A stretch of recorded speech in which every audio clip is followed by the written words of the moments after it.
It's a very old matter. Once a Buddhist monk was collecting wood in the forest for cooking, when he saw a surprising sight. He saw a legless fox, which looked healthy from outside. He started thinking that how is this fox alive in this condition?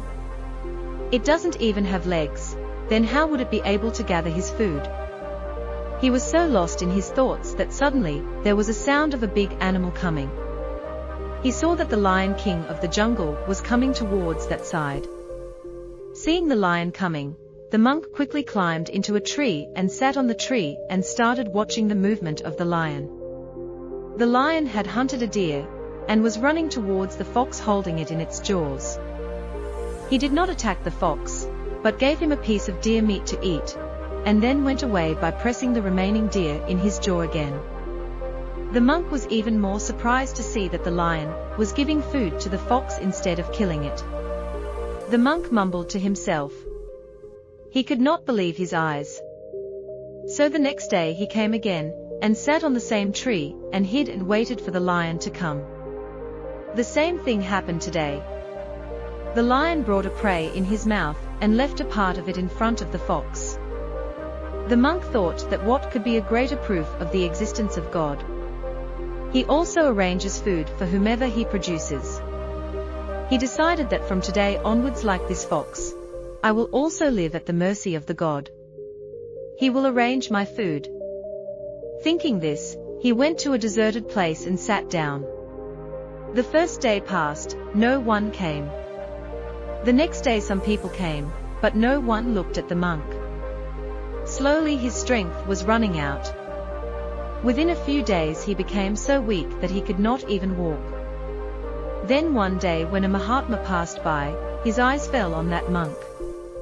He was sitting cross-legged on a stone, the monk's whole body was dry. The Mahatma went to the monk, and asked the reason for his sitting there. So the monk narrated his whole story to the Mahatma and said, "You yourself tell me, how can the Lord be so cruel to me? Is it not a sin to reach someone in this situation?" Mahatma Ji said, "Absolutely, but how can you be so stupid? Why don't you understand that God wanted to see you become like that lion, and not like a fox?" Friends, the same thing happens in life. The way we should understand things, we understand the opposite. We often understand events according to our convenience and our benefits. The meaning of the same thing can be different for two people according to their needs. We human beings often take such things and events as truth which are in line with our old ideas, and from within, we are always in search of such events, facts and things that prove our beliefs right. Most of the people, because of their laziness, choose such jobs where they have to work the least hard, but then such people do not know how to use their abilities properly. Such people have big dreams, but because of his laziness and truancy, never been able to do the due diligence to get them. They stay trapped in their comfort zone. Friends, being successful is a choice. Abandoning your laziness, working hard for your dreams is a choice. It is completely our choice to waste our time, or use it for the right purposes. Everything we choose for ourselves every day depends on this. Friends, there is definitely some such quality inside all of us, which can make us very successful in life. We just haven't recognized that quality of ours yet. And the biggest reason for this is the environment around us, and the ideas imposed on us by the people. Have you ever paid attention to the actions of a small child? When the child is small, then someone else's thoughts do not have that much effect in him.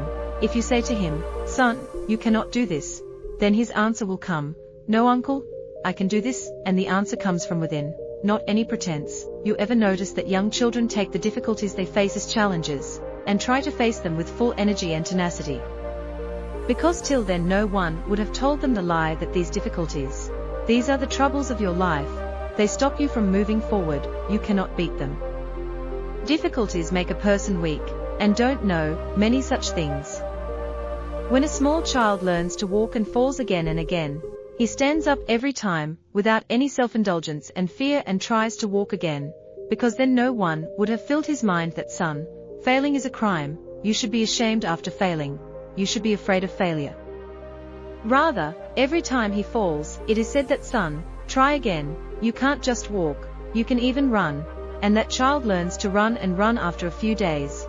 But after the same child grows up, the people around him tell him that you will not be able to do this, it is not for you, don't dream big, they are not fulfilled, and gradually the same child accepts all these things, and then becomes one of them. That's why you do not need to pay attention to the negative things of people. But if you need to pay attention to yourself, to recognize your own ability, and to keep in mind that we are not becoming a fox instead of a lion.